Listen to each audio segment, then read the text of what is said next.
Hello everyone, कैसे हैं आप सब। आई थिंक अच्छे ही होंगे और अच्छे भी होने चाहिए, क्योंकि किसी भी कॉम्पिटेटिव एग्ज़ाम को क्लियर करने के लिए मेंटल और फिजिकल दोनों ही हेल्थ बहुत ज़रूरी होती हैं। तो अपना विशेष ध्यान रखना है, अपने रूटीन का ध्यान रखना है और कोशिश कीजिएगा अपने रूटीन में कि एक्सरसाइज और योग वगैरह करते रहें, जिससे काफ़ी मेंटल और फिजिकल रिलीफ मिलता है।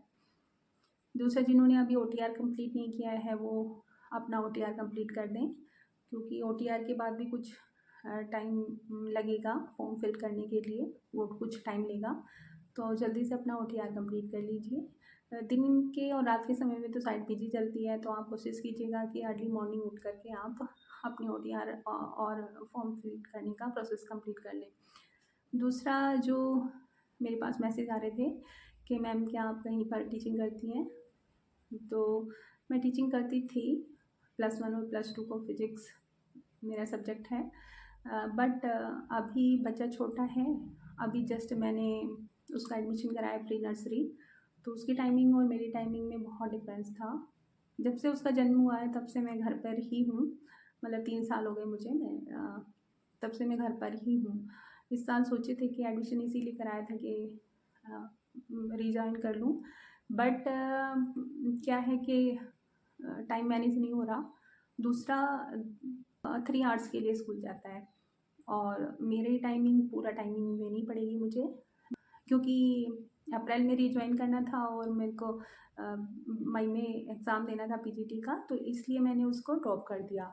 क्योंकि अभी पहले एग्ज़ाम दे लेते हैं, कितने दिन बाद वैकेंसी आई है ये, और LT की भी अब आई है, तो पहले ये एग्ज़ाम को कंप्लीट कर लेते हैं, देखते हैं रिज़ल्ट क्या रहता है, फिर उसके बाद ही सोचेंगे कि टीचिंग, प्राइवेट टीचिंग के लिए।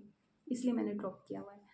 और दूसरा, मेरे पास बुक्स कौन कौन सी हैं, ये मेरे पास मैसेज आ रहा था कि मैम ये कौन सी बुक है आपके पास। तो इसमें प्रीवियस ईयर क्वेश्चन दिए गए हैं जो IIT और NEET में पूछे गए हैं, प्लस इसमें थ्योरी भी दी गई है चैप्टर वाइज।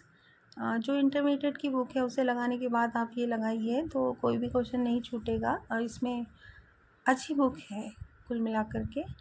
दूसरा, जो चैप्टर BSc के भी ऐड किए गए हैं कुछ टॉपिक, तो वो आप नेट की हेल्प से उनको नोट्स बना करके रेडी कर सकते हैं या बुक परचेज कर सकते हैं। फोकस करें। जो आपकी इंटरमीडिएट की बुक लगी हुई है उन पर आप फोकस करें पूरा, उसे 2-4 बार बिल्कुल पूरी अच्छी तरीके से पढ़ दें। और कहीं भी आपने कोचिंग लगाई हुई है या खुद से रीड कर रहे हैं, तो फिजिक्स इंटरमीडिएट जो यूपी बोर्ड में लगी हुई है वो पढ़ें, कोई सी भी राइटर की। मेरे पास बालाजी पब्लिकेशन की थी, DK त्यागी और की बुक है, अच्छी बुक है।